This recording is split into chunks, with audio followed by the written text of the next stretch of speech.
UN says it continues to engage Taliban leadership on the decision, but has told its some 3,300 Afghan staff, of which 400 are female, not to report to their officers in country until further notice, due to security concerns.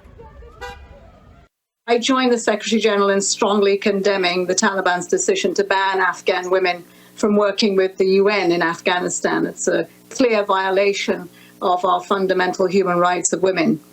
I have met our female staff members, and they're essential for UN's work, including in the delivery of life-saving assistance. And some national colleagues have already experienced restrictions on their movements. The Taliban maintains that it respects women's rights in line with a strict interpretation of Islamic law, as it now expands an order issued in December to ban Afghan women from working for aid groups.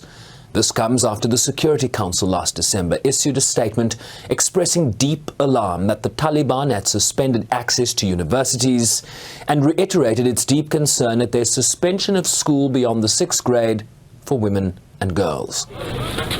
As aid groups warn of catastrophic consequences amid concerns that donors could pull back.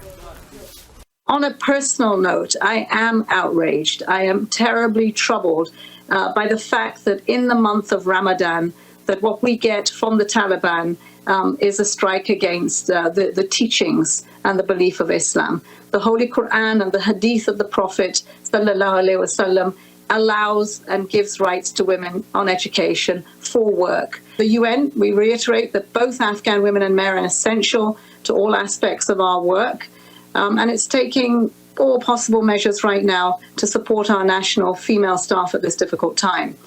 UN national female staff will continue to receive their salaries, and posts of women and staff will not be backfilled by women. The participation of female staff in the humanitarian response is essential if the UN is to reach populations in need of safety and effectively with principled and quality assistance. The UN also calling this an escalation from the Taliban. It's a new escalation, if you wish, of the actions which have taken already a cruel and I would say a devastating blow against Afghan women, which will further undermine our collective ability of the entire community to support the population, and which is experiencing unprecedented humanitarian crisis. And that crisis is largely centered around women and girls who are the most vulnerable, and they're all taking sides. As the Security Council again meets on the issue. It's an appalling thing. 2 out of 3 Afghans depend on humanitarian aid.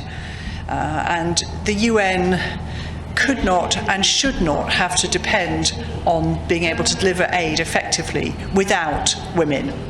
And more importantly, I think it shows us again that the Taliban is placing medieval misogyny above humanitarian need in Afghanistan.